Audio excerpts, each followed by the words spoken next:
जो है वफाक ने देने वो केपी है, या मैं ये वर्ड कह लूँगा मकरूज़ अगर है तो वो केपी के है। अगर सिर्फ हम मर्ज एरिया की बात करें, जो ये जो मर्ज हुआ था फाटा हमारे साथ, तो सिर्फ उसके वाजिबात अगर वो एनएफसी का हिस्सा बन जाता उसी वक्त, तो 1400 अरब रुपए तो सिर्फ बजट में थे, और जो उन्होंने 100 अरब रुपए का इजाफी हर साल का वादा किया था वो तकरीबन 540 अरब रुपये, 1900 अरब रुपए तो सिर्फ फाटा के।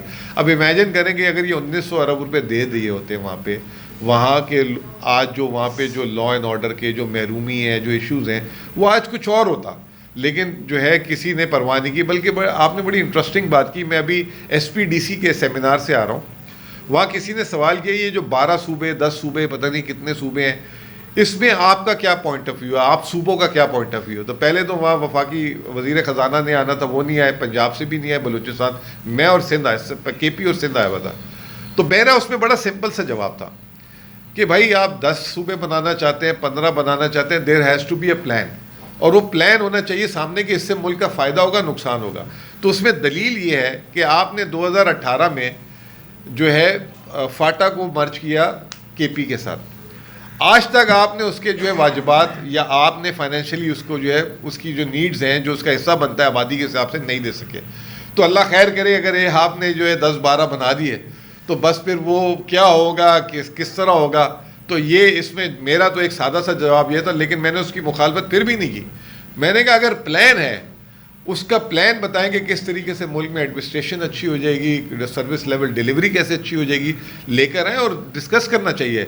लेकिन एक हमारे सामने मिसाल है कि आज से 7 साल पहले आपने एक ये जो किया था, आज तक आप उसको तो जो है अभी तक उसके जो है माली जो है वो दे नहीं सके। फिर उसके बाद लाइन में 2 और हैं, गिलगित बल्दिस्तान और कश्मीर, उनका भी हक बनता है एनएफसी में, वो भी उनको भी आबादी के हिसाब से देना चाहिए, क्यों नहीं देते।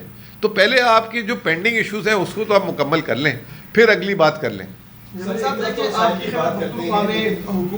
खैबर पख्तूनख्वा में ज़ाहिर बात है हुकूमत है और कई सालों से हुकूमत है। जब से ये इलाके जम हुए हैं, ज़ाहिर बात है आप लोग बल्कि आपकी पूरी काबीना इस बात के राकलाप में दिखाई दे रहे होते हैं कि हमें एनएफसी में फंड नहीं मिले। तो आप कुलियान इकरार क्यों नहीं करते कि आप लोगों की ही ना अहली है कि आप विफाक से अपनी जो आपका हक है आप नहीं ले सकें। देखिए, मैं आप ये इकरार तो वफाक को करना है ना कि उनकी ना अहली है। अभी भी ये जो आप यूँ समझ लें कि 7वां एनएफसी के बाद 8वां 9वां 10वां 11वां आ गया। 7वें एनएफसी के बाद हमने तौफीक नहीं हुई इस मुल्क में किसी को कि हम 8वां कर लें, 9वां कर लें, 10वां कर लें। 10वां एनएफसी का भी सिर्फ एक इजलास हुआ 2021 में, 9वें का भी एक इजलास हुआ। अभी ये जो 2 साल से ये जो 11वां एनएफसी है, इसकी जंग ही हमने केपी ने लड़ी, क्योंकि इस एनएफसी में जो एक सूबे को जो है जिसको माली तौर पे शायद फ़ायदा हो सकता है, बाकियों की कटौती होगी, वो केपी है। तो कोई भी आगे, क्योंकि एनएफसी हमने डिज़ाइन ऐसा किया हुआ है कि जो है जब तक इस पर कंसेंसस नहीं होगा आगे नहीं बढ़ेंगे।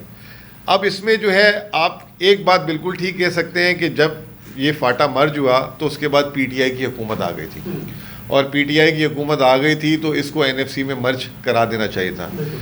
तो इसमें जब मैं खुद भी वफाक में आ गया था 2021 में, तो जो 19 और 20 था उसमें जो है आपके पास कोविड आ गया था, पूरा मुल्क बंद हो गया था। जैसे ही कोविड ख़त्म हुआ था उसका पहला इजलास बुला लिया गया था, उसकी कमेटीज बन गई थी, और उसके 3 से 4 महीने में हमारी हुकूमत ख़त्म हो गई।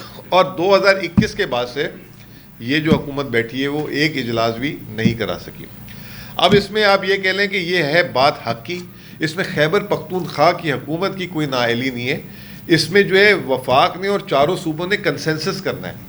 दूसरा एक अगर आप तरीका कह रहे हैं कि इसके अलावा कोई, जैसे कश्मीर में अभी हुआ है और ये तमाम चीज़ें हुई हैं, तो वो हम अभी तक उस चीज़ को अवॉइड करने के लिए खैबर पख्तूनख्वा सूबा इस साल भी 50 अरब रुपये 80 अरब रुपये में वफाक दे रहे हैं तनख्वाहों में, और उसमें और हमारा खर्चा है 130 अरब।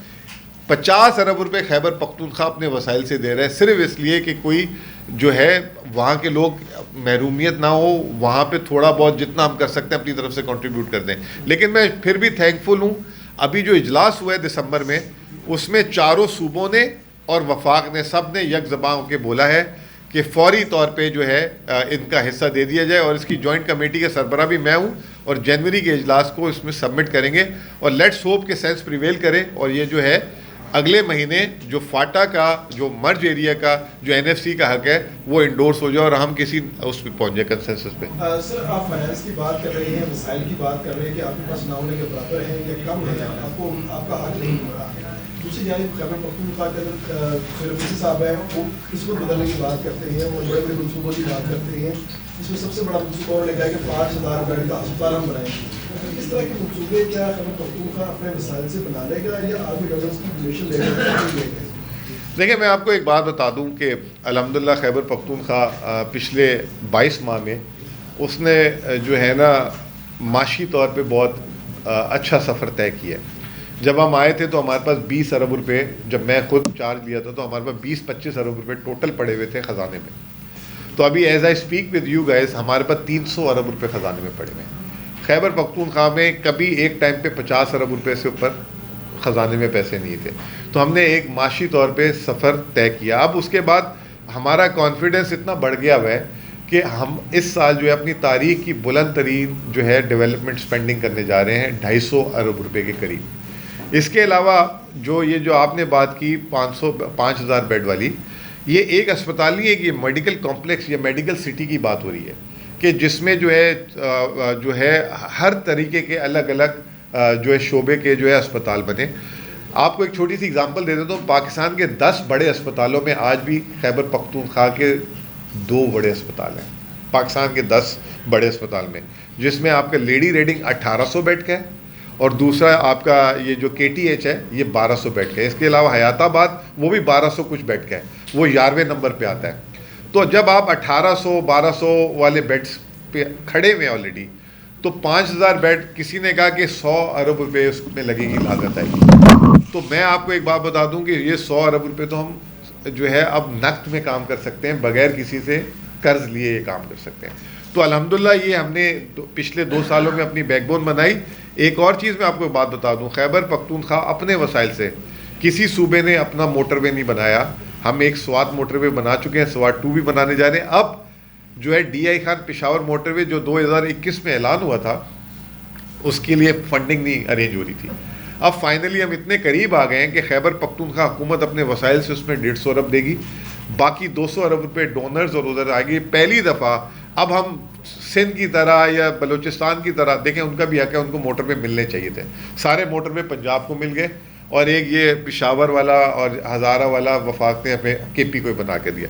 सिंध को और बलूचिस्तान को आज तक कोई मोटरवे नहीं मिला, लेकिन सिंध बना सकता था, बना सकता है, लेकिन अभी भी हिम्मत नहीं करे। खैबर पख्तूनख्वा हुकूमत अब हिम्मत कर रही है और ख़ुद ये अपना DI खान पेशावर मोटरवे तामीर करेगी इंशाल्लाह ताला। जब आप महंगाई की बात करते हैं तो मुज़म्मिल साहब ये बताइएगा कि दुनिया के मुकाबले में पाकिस्तान महंगाई के एतबार से कहाँ खड़ा है? आपने कहा ना आइंदा दिनों बहुत बढ़ेगी महंगाई, क्या हम उसी रफ्तार से महंगाई बढ़ रही है जिस रफ्तार से यूरोप और दीगर ममालिक हैं, खासतौर पर सऊदी अरब और UAE में भी तो बढ़ रही है? देखें इस वक्त जो है ना पाकिस्तान में महंगाई जो है ना मनफी में आ जानी चाहिए थी, यानी कि कीमतें नीचे आ जानी चाहिए थी। उसकी वजह यह है कि जो तेल की कीमत है, तेल की कीमत से हर चीज़ की कीमत तय होती है, ठीक है ना। तेल की कीमत इस वक्त जो है $60 से नीचे है। इस वक्त फरवरी 2021 के बाद सबसे नीची तरीन सतह पे है। लेकिन आपका मसला ये है कि आलमी मार्केट में तेल की कीमत कम होती है, यहाँ पेट्रोलियम लेवी बढ़ा देते हैं। ये जो है अब तो मुझे शक लग रहा है जितने वज़ीर आज़म साहब बैरून मुल्क के सफ़र कर रहे हैं, एंड में कहीं उनके सफ़र के भी पैसे जो है ना 10 पैसे या 20 पैसे जो है ना पेट्रोलियम लेवी पे ना लगा दिए जाए कि जी वज़ीर आज़म साहब बाहर से सरमायाकारी तो ला नहीं पा रहे, तो ख़र्चा तो होता है, जहाज़ भी टैक्सी की तरह चल रहा है, तो कहीं ये भी ना सूरत हाल हो जाए। तो तेल की कीमतें जो है मैंने आपको बता दिया। अब तेल से जो है बिजली भी पैदा होती है। जब तेल की कीमत नीचे होती है तो गैस की कीमतें भी नीचे होती हैं। पाकिस्तान में उल्टा गैस की कीमतें भी बढ़ाने की बातें हो रही हैं वापस से, ठीक है ना। फिर अजनास की कीमतें भी उसी से रिलेटेड होती हैं। तो दुनिया में तो इस वक्त महंगाई जो है नीचे आ रही है। पाकिस्तान में जो है महंगाई नीचे आने का नाम ही नहीं ले रहा। अब वो नीचे आने का नाम इसलिए नहीं ले रहा कि हमारा एडमिनिस्ट्रेटिव मसला है। इकोनॉमिक्स में एक होती है सप्लाई शॉक, एक होती है डिमांड शॉक। ना इस वक्त सप्लाई का मसला है ना डिमांड का मसला है। ये एडमिनिस्ट्रेटिव शॉक लगा हुआ है इस वक्त पाकिस्तान को कि जो है हमने इतनी बुरी मैनेजमेंट की है इस वक्त इस मुल्क की, पाकिस्तान की, कि ना चाहते हुए भी जो है हर चीज़ का रेट बढ़ रहा है। और मैं आपको एक बात बता दूं कि ये कागज़ों में 6% महंगाई है। अपनी बेगमात से पूछें, अपने घर वालों से पूछें, आप जो है बाकायदा अब तो लोगों को जो है स्कूल की फ़ीसें, पहली दफ़ा मैंने ऐसा सुना है कि प्राइवेट स्कूल वाले कह रहे हैं कि हमारी इनरोलमेंट कम होना शुरू हो गई है। पहले ये होता था कि सरकारी स्कूलों की तालीम अच्छी नहीं होती थी, प्राइवेट स्कूल जो है लोग पढ़ाने भेजते थे अपने, तो सरकारी स्कूलों की इनरोलमेंट नहीं बढ़ रही थी और प्राइवेट स्कूल की पहली दफ़ा ऐसा हो रहा है कि प्राइवेट स्कूल कह रहे हैं कि हम फिजिबल, हमारी फिजिबिलिटी आउट होती जा रही है, बच्चे हमारे कम से कम होते जा रहे हैं और हमें बंद करना पड़ रहा है। ये छोड़ें, इससे ज़्यादा मैं आपको ख़तरनाक बात बताता हूँ, क्योंकि मैं कराची से बिलोंग करता हूँ, कराची से भी आना जाना है, तो कराची में ना ये दस्तरखान का कल्चर बहुत ज़्यादा है। छिपा, ईदी, ये वो, सैलानी, हर चौक में हर थोड़ी देर बाद वहाँ दस्तरखान वगैरह। वो ये कह रहे हैं, वो वर्ड बड़ा मुझे अच्छा वो लगा, वो कह रहे हैं हमारी सेल कम हो गई है। मैं परेशान, ये छिपा साहब और ये सारे कह रहे हैं सेल कम हो गए। वो कह रहे हैं जो हमें लोग डोनेशन देते थे, जिससे हम खाना खिलाते थे, उसको सेल कहते हैं। तो लोगों के पास डोनेशन देने के पैसे इतने कम हो गए कि अब वो हम उस तरीके से वो काम नहीं कर पा रहे। तो अब पाकिस्तान जो एक, जिसे कहते थे कि खान साहब भी कहते थे कि दुनिया में पाकिस्तान के लोग चैरिटी में बहुत आगे हैं, बड़े खुले दिल से करते हैं और हमारी माशाल्लाह सदक़े ज़कात वगैरह, अब वहाँ पे भी जो है परेशानी आ चुकी है, जो इस वक्त माशी हालात हैं। तो बस यही है कि आप लोग तैयारी करें, आगे जो है जो हुकूमत, जो IMF भी हमारे कोई बनाए हुए वो नहीं है नंबर, इस पे जो है ये सारे कह रहे हैं, एक्सपोर्टर कह रहे हैं कि हम तबाह हो गए, किसान कह रहे हैं हम तबाह हो गए। तो अब आप पंजाब हुकूमत की एग्जांपल मैंने कल ट्वीट भी की, उसमें मैंने बोला कि पंजाब में किसानों ने एहतजाज किया, अभी वो जो है आजकल ट्रांसपोर्टर निकले हुए हैं, कल उन्हीं के जो एक हामी ग्रुप के उन्होंने जो है ज़हनी मरीज़ा बोल दिया उन्होंने मरियम नवाज़ को। तो आजकल मेरे ख्याल से ज़हनी मरीज़ भी एक फैशन वर्ड बना हुआ है, जिससे नाराज़ होता है उसको ज़हनी मरीज़ बोल देता है। तो कल उनके जो ताजरों ने उनको बोल दिए, हमें ज़हनी मरीज़ बना दिए जो है पंजाब की वज़ीर आला ने, हम उसकी पार्टी के सपोर्ट करते थे। तो वहाँ पे जो है तकरीबन हर, जो चाहे किसान हो, चाहे इंडस्ट्री हो, चाहे ट्रांसपोर्टर हो, चाहे असातिज़ा हो, चाहे टीचर्स हो, तो ये हालात हो चुके हैं। और अब देखते हैं आगे क्या होता है। और मैं ये समझता हूँ कि जो गवर्नेंस की बात है, वो हुकूमत के अपने ही परसेप्शन इंडेक्स के डाटा ने प्रूव कर दिया कि वो जो बाकी सूबों के मुकाबले में गवर्नेंस में खैबर पख्तूनख्वा सबसे बेहतर है। हो गई। चले जी, आप सबको मुबारक हो। और ये भी अगर वो SIFC के सरबराह और वो पाकिस्तान बिजनेस काउंसिल में और ये जो फ़िज़ा बनाई गई थी, उसके बाद जो है, अब आप मुझे बताएं ना, 6% शरह सूद महंगाई है और 10.5% हो गया, यानी 11% से आधा फ़ीसद, 10.5% शरह सूद। तो इससे अच्छा तो माफ़ी मांग लेते हैं कोई, यार आप कोई 100-200 बेसिस पॉइंट कम करते, इससे हुकूमत का सबसे बड़ा फ़ायदा होता। 8,200 अरब रुपये उन्होंने सूद, सबसे बड़ा इस वक्त मकरूज़, बल्कि मेरे पास वो डाटा भी है, इस वक्त हुकूमत ने वैसे 78,000 अरब रुपये कर्ज लिए, सिर्फ बैंकों ने 37,000 अरब रुपये की जो है ना सरमायाकारी हुकूमत को कर्ज दिया हुआ है, प्राइवेट सेक्टर को कर्ज ही नहीं दे रहे, प्राइवेट सेक्टर भी कर्ज नहीं ले पा रहा। तो ये जो है हुकूमत का सबसे बड़ा फ़ायदा। ये पता नहीं कौन से पॉलिसी मेकर हैं, क्या सोच रहे हैं, या क्या इन्होंने कमिटमेंट दिया हुआ IMF को, या ये करेंसी रोकने के लिए कि किसी तरीके से, अब मेरे पास अगर 1,000 रुपये है, एक तरीका ये है कि मैं बैंक में रखता हूँ तो मुझे प्रॉफिट अच्छा मिलेगा, तो मैं जो हूँ उससे फिर डॉलर या सोना नहीं खरीदूंगा। तो शायद मुझे लगता है कि हुकूमत के दिल में खौफ है कि अगर हमने शरह सूद नीचे किया तो कहीं करेंसी ना निकल जाए हाथ से लोग, क्योंकि जब मुनाफा कम मिलेगा तो वो फिर ऑल्टरनेट एसेट में जाएगा। कोई कहेगा डॉलर ले लेता हूँ, कोई कहेगा सोना ले लेता हूँ, कोई कहेगा आजकल तो चांदी भी चढ़ी हुई है बहुत, तो चांदी में भी लोग बहुत गुस्से में हैं। तो ये जो है शायद मेरे ख्याल से, क्योंकि इनका बफर नहीं है, इतने कमज़ोर हालात पे है कि इसको भी नहीं वो सही कर पा रहे। जो आप कह रहे हैं 300 अरब आपके खजाने में है, खैबर पख्तूनख्वा के लोगों का मेयार ज़िंदगी बेहतर हुआ है या सिर्फ जमा करते जा रहे हैं? देखें जी, हमने पिछले साल 25% तनख्वाह बढ़ाई, इस साल 10% बढ़ाई। जब हम आए थे तो 70 अरब डेवलपमेंट केयर टेकर ने खर्च किए थे, पिछले साल 155 अरब, इस साल 250 अरब, ठीक है ना। तारीखी स्पेंडिंग कर रहे हैं, मैंने ये आपको प्रोजेक्ट बता दिए। इसके अलावा हम ही ने सबसे पहले 10-10 हज़ार रुपये जो है उसमें दिए थे रमज़ान पैकेजेस में। तो ये हमारी जितनी चीज़ें, सेहत कार्ड में 50 अरब रुपये, सेहत कार्ड बंद कर दिया था, 50 अरब रुपये दे चुका हूँ 1.5-पौने 2 साल में पिछले। तो हमारी स्पेंडिंग, और अगर आप देख लें जो क्या कहते हैं, अभी पिछले दिनों एक और सर्वे भी आया था जिसमें ये कहा गया था कि लोग जो हैं अपेरेंटली इसी सर्वे में बल्कि कि आप सर्विस लेवल डिलीवरी पे आप मुतमईन हैं, तो उसमें सबसे अच्छे नंबर हमें मिले थे, स्कोर हमें मिला था। अच्छा, अभी अभी आया 4 बजे मीटिंग, क्योंकि अभी तक मीडिया में कहीं कमेटियों के बारे में बताया नहीं गया था। अब बात यह है कि 2025 साल कैसा इख्तिताम किया और इसमें जो है पाकिस्तान में क्या हुआ, कोई बात आप लोगों से ढकी छुपी नहीं है।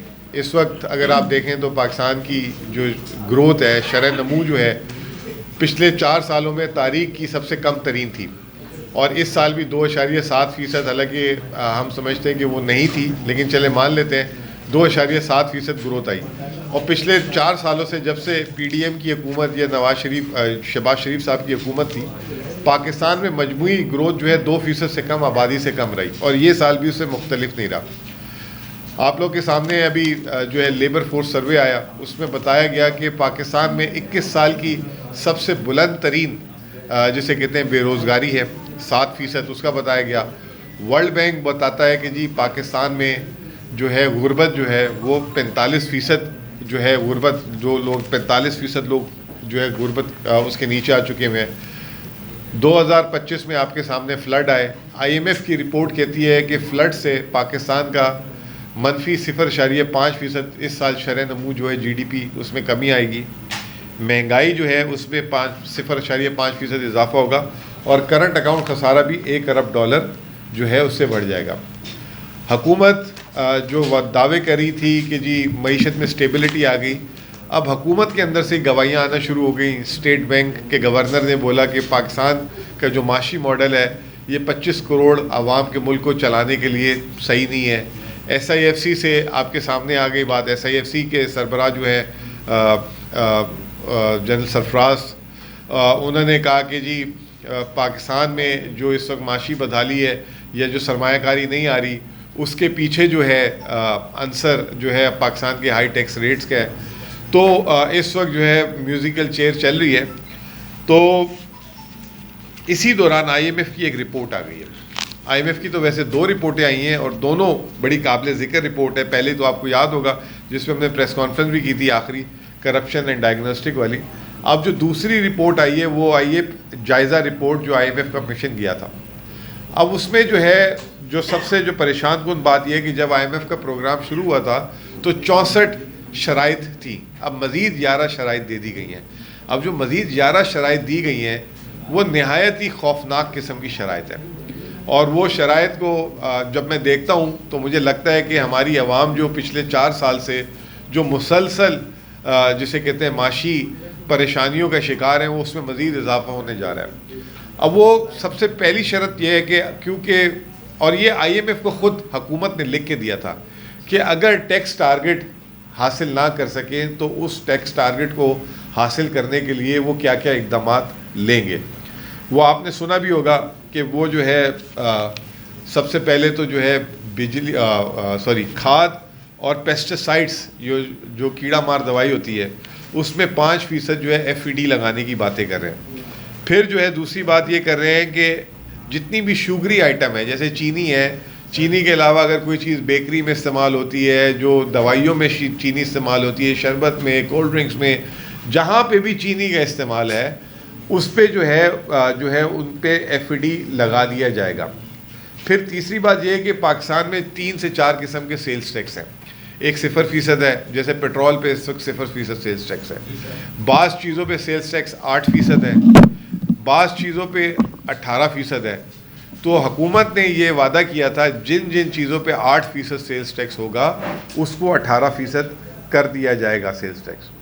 फिर आजकल आप एक और बात भी सुन रहे होंगे कि पेट्रोलियम डेवलपमेंट लेवी जो 80 रुपये, जो PTI की हुकूमत में कभी 20 रुपये से तजावुज़ नहीं किया, बल्कि बाज़ औक़ात तो 0 रुपये भी रहा, वो जो है अभी इस वक्त आवाम 80 रुपये भर रही है, उसमें मज़ीद 5 रुपये का इजाफा करेंगे, क्योंकि गैस का सर्कुलर डेट जो है वो जो है पाकिस्तान का बढ़ता जा रहा है। तो कहने का मतलब ये कि 11 नई शराइत जो हैं हुकूमत ने जो IMF से एग्री किया था, जिसमें जो शोबे हैं वो एंटी करप्शन से रिलेटेड पहले हैं, उसमें 2 कंडीशन है। एंटी करप्शन में जो सरकारी मुलाजमीन हैं, जो सिविल सर्वेंट हैं, उनको अपने असासाजात पब्लिक करने होंगे। मैं समझता हूँ, मैं एग्री करता हूँ, इट्स अ गुड रिफॉर्म। फिर जो है इसके अलावा गवर्नेंस रिलेटेड रिफॉर्म जो हैं वो भी हैं और कुछ माशी रिलेटेड रिफॉर्म भी हैं। हुकूमत ने अगर देखा जाए तो इस जायज़े को, तो हुकूमत के 7 उन्होंने माशी टारगेट, क्वान्टिटेटिव टारगेट दिए थे, जिसमें से 6 उन्होंने हासिल कर दिए। जो उन्होंने मिस किए हैं वो टैक्स के टारगेट मिस किए हैं। और आगे आने वाले दिनों में जो नए रिफॉर्म है उसमें जो है टैक्स पॉलिसी पे बात करने की क्या है उन्होंने, governance, fiscal reform, privatisation and market liberalisation. जो एक आने वाले दिनों में एक नई चीज़ जो IMF ने पकड़ी है, जैसे पिछले दिनों आपको याद होगा कि IMF ने एक चीज़ पकड़ी थी कि जो प्राल का दरामद का डाटा है और जो पाकिस्तान ब्यूरो ऑफ स्टैटिस्टिक्स का और स्टेट बैंक का डाटा है, उसमें एक बहुत बड़ा वाज़ेह फ़र्क था, जो 21 अरब डॉलर तक का था, जो अभी तक जिसकी कोई वजाहत नहीं आ सकी कि वो 21 अरब डॉलर की कहाँ से वो दरामदाद हुई थी। अब स्टेट बैंक ये कह रहा है, IMF ये कह रहा है कि आपकी जो तरसीलात ज़र हैं, रेमिटेंसेस, उसकी बहुत कॉस्ट बढ़ती जा रही है। अभी पिछले दिनों ECC में आपको याद होगा कि 180 अरब रुपए इजाफी मांगे गए थे कि रेमिटेंस हम जो बाहर से ला रहे हैं, जिसका नाम है PRI, पाकिस्तान रेमिटेंसेस इनिशिएटिव, उसके लिए पैसे चाहिए। तो अब हुकूमत ने उसको ज़रा सा कम भी किया है। तो इसमें जो IMF जो ये सवाल क्यों कर रहा है, ये मुझे समझ नहीं आ रहा कि आया हुकूमत बहुत ज़्यादा पैसे देकर जो है डॉलर लेकर आ रही है, ये क्या है। इस पर अब उन्होंने कहा कि इस पर आप बाकायदा जो है हमें रिपोर्ट करेंगे। फिर इसके अलावा जो दूसरी चीज़ उन्होंने बोली है कि क्रॉस बॉर्डर पेमेंट्स, ये भी एक चीज़ सामने आ रही है। अभी आपने देखा होगा कि कल परसों ये बाइनेंस वगैरह, इस चीज़ को भी हमने जो है वो किया है। तो मेरा अपना ख्याल ये है कि IMF की नज़र वहाँ पे है। फिर sugar market and wheat market liberalisation के लें या डीरेगुलराइजेशन के लें, यानी कि इसको बिल्कुल आज़ाद करने की बात कर रहे हैं कि हुकूमत इसमें कोई इंटरवेंशन ना करे। वैसे तो ये लॉन्ग टर्म मैं समझता हूँ कि लॉन्ग टर्म मुल्क के लिए अच्छा है, लेकिन इसमें इस वक्त किसानों के साथ जो है फिर ज़्यादती हो रही है, हुकूमत को उधर कवर करना पड़ेगा। और वैसे ही आपको पता है कि किसानों की कमर टूट चुकी हुई है। और जो सारे फेडरल सेक्रेटरीज का डाटा है वो, अब जो सबसे अहम चीज़ ये है जो अभी पिछले 2 दिन से बहस छिड़ गई है और जिसमें बाकायदा तौर पे जो वज़ीर पेट्रोलियम है परवेज़ मलिक साहब, अली परवेज़ मलिक साहब, उन्होंने बड़ी इंकशाफात किए हैं। वो कल एक TV चैनल में बैठे हुए थे, उन्होंने ये कहा कि 2019 से लेके 2024 तक 1240 अरब रुपए का मुल्क में गैस, ये जो LNG है, हमें उसकी ज़रूरत नहीं थी, हमने मंगा के उसका नुकसान किया, ज़र मुबादला का भी नुकसान किया है और आम सारिफ को भी उससे नुकसान हुआ है। उसकी वजह से अब वो जो है कोई लगभग 45-46 जो जहाज़ हैं, जो कार्गोज़ हैं, जो LNG के, जो कतर से और ENI से लेने थे, उन्होंने उनसे कहा है कि आप भाई मेहरबानी करके पाकिस्तान में ना भेजें क्योंकि हमारे पास गैस की खपत नहीं है। अब वो वज़ीर पेट्रोलियम ये कहते हैं कि जो जिसका क्रेडिट लेती थी LNG नवाज शरीफ की गवर्नमेंट, वो ये कहते हैं कि मुझसे नहीं पूछें कि ये गैस हमारे मुल्क में एकदम कम इस्तेमाल होना क्यों शुरू हो गई है, या वज़ीर पानी बिजली से पूछें। वो पहले 800 MMCFD जो है गैस हमसे लेते थे, अब वो 400 पे आ गए और वो कह रहे हैं आगे का प्रोग्राम दे रहे हैं कि सिर्फ 200 MMCDF। तो अब ये नवाज शरीफ साहब ने जो 2015 में जो PMLN की हुकूमत ने ये मुआहिदा किया था, जिसके वो बड़ा क्रेडिट लेते थे, वो ये कह रहे हैं दूसरा सवाल उनसे करें। आपको याद रहना चाहिए कि 2015 में जो वज़ीर पानी बिजली थे वो आज के दिफा के मिनिस्टर जो हैं ख्वाजा आसिफ साहब थे। पेट्रोलियम के मिनिस्टर आपके जो है शायद खाकान अब्बासी साहब थे। वज़ीर ख़जाना इसाक डार साहब थे और वज़ीर आज़म साहब जो हैं वो थे नवाज शरीफ साहब। तो ये लगभग वो ख़ुद कह रहे हैं कि 1250 अरब रुपए का जो है हमें इसमें नुकसान हो गया हुआ है। अब पाकिस्तान का गैस का सर्कुलर डेट जो हुकूमत क्या कह रही है बात, वो ये कह रही है कि 3200 अरब रुपए हमने गैस का सर्कुलर डेट उतारना है। अब उसका एक तरीका ये है कि एक तो हम बाहर से गैस जो है अपने मुआहदे मुअत्तल करेंगे और जो उसका नुकसान होगा वो हम अलग भरेंगे। दूसरा अवाम को जो पेट्रोल पे जो ऑलरेडी 80 रुपये दे रहा था पेट्रोलियम लेवी, जो हमारे दौर में 20 रुपये थी, उसमें कह रहे हैं कि 5 रुपये बढ़ा दिया जाएगा ताकि अवाम जो है वो गैस की जो हुकूमत ने, जो नवाज शरीफ साहब ने या जिसने भी गलतियां की, उसकी जो है अब आवाम जो है उसकी सज़ा भरेंगे। तो वो 5 रुपये अगले 5-6 सालों तक हम देते रहेंगे, जिससे वो सर्कुलर डेट उतारने की कोशिश करेंगे। तो बहरहाल ये सूरत हाल जो है इसमें गैस पे कि अवाम पे किस तरीके की जो बात हो रही थी कि 2026 कैसा रहेगा। 2026 की इब्तिदा, पहली बात तो ये कि गुर्बत, और उससे पहले जो सबसे अहम चीज़ ये है कि IMF कह रहा है कि अगले साल की शरह नमू जो हुकूमत ने 4% रखी थी, IMF ने पहले कहा था वो 3.6% होगी, अब उसको मज़ीद कम करके कह दिया कि 3.2% होगी। दूसरा, महंगाई जो है पहले जो 6% का तखमीना था, अब वो 6.3% का, लेकिन अब IMF कह रहे हैं कि जून के महीने में महंगाई 8.9% हो जाएगी। तो आप तैयारी पकड़ लें। बेरोज़गारी में कोई कमी की बात नहीं कर रहे, वो कह रहे हैं बेरोज़गारी पहले की तरह रहेगी। हमारे जो ज़र मुबादला के ज़खायर हैं वो भी जो है पिछले साल के मुकाबले में जो 17,837 अरब रुपये हैं उसके लगभग ही रहेंगे। IMF जो ये जो पिक्चर दिखा रहा है, उससे जो आज मेरा आने का मकसद भी ये है कि आवाम को ये बताना मैं चाह रहा हूँ कि जो 2025 जिसका जिस तरह गुजरा है, अब आप खुद फैसला कर लें कि अगर आपका अच्छा गुजरा है तो अल्लाह ताला इंशाअल्लाह ताला आपका और अच्छा करे, और अगर बुरा गुजरा है तो आपको पता है आपके साथ क्या हुआ 2025 में, 2024 में। जो IMF के तखमीने हैं वो ये बता रहे हैं कि 2026 उससे मुख्तलिफ नहीं होगा, बल्कि मज़ीद सख्तियाँ जो हैं इसमें आ जाएंगी। ये टैक्सेस की शक्ल में आ रही हैं, महंगाई की शक्ल में आ रही है, रोज़गार शरह नमू में कुछ नहीं है, रोज़गार में भी आगे कुछ नहीं आ रहा। तो ये IMF ये बात कर रहा है। फिर उसके बाद एक और चीज़, पाकिस्तान में 70% जो आबादी है उसको जो है जो लाइफ लाइन कंज्यूमर है 50 यूनिट इस्तेमाल करता है, उनको जो है कोई 4-5 रुपये फ़ी यूनिट बिजली दे रहे हैं। IMF ने ये भी एक नई बात बोली है कि आप जो है हुकूमत को कहा है कि इनको जो है सस्ती बिजली देना छोड़ें, आप उनको बेनज़ीर इनकम सपोर्ट प्रोग्राम से जो है ना पैसे दें, और बेनज़ीर इनकम सपोर्ट प्रोग्राम से दें। तो यानी कि जो आम लोगों को इस वक्त जो वैसे तो 50 रुपये का यूनिट सब खरीद रहे हैं, अगर 200 यूनिट से ऊपर चले जाए, 300 यूनिट पे चले जाएं, लेकिन अब वो आम लोगों को भी बिजली महंगी भी एक जो है आने वाले दिनों में होने जा रही है, और उसका जो है ठीक ठाक किस्म का आम लोगों के ऊपर वो होगा। लेकिन इम्पॉर्टेंट चीज़ क्या है कि पाकिस्तान में Benazir income support programme, Punjab में 51 लाख लोग बेनज़ीर इनकम सपोर्ट प्रोग्राम से फ़ायदा उठाते हैं। पूरे पाकिस्तान में सबसे ज़्यादा जो बेनज़ीर इनकम सपोर्ट प्रोग्राम के बेनिफिशरी हैं वो पंजाब में है। दूसरे नंबर पे है 26 लाख लोग सिंध, तीसरे नंबर पे है KP, और चौथे नंबर पे बलूचिस्तान 4,85,000। असूली तौर पे तो बलूचिस्तान और इस्लामाबाद है 21,000।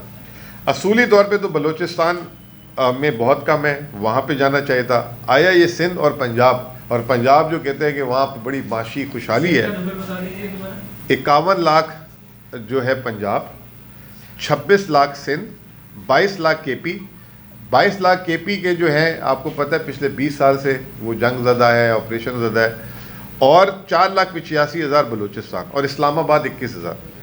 इधर सवाल ये है कि जो पंजाब हुकूमत जो दावा करती है कि वो सबसे बेहतरीन काम कर रही है, सबसे जो है वो पाकिस्तान का बेहतरीन सूबा है, तो 51 लाख लोग वहाँ पे जो है बेनज़ीर इनकम सपोर्ट प्रोग्राम से फ़ायदा उठा रहे हैं।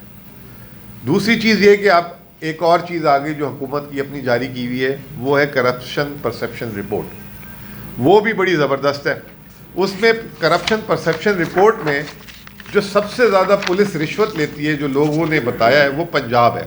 34% लोगों ने कहा है कि पंजाब पुलिस रिश्वत हमसे तकाजा करती है। दूसरे नंबर पे बलूचिस्तान है 22%, सिंध तीसरे नंबर पे, और KP 20%।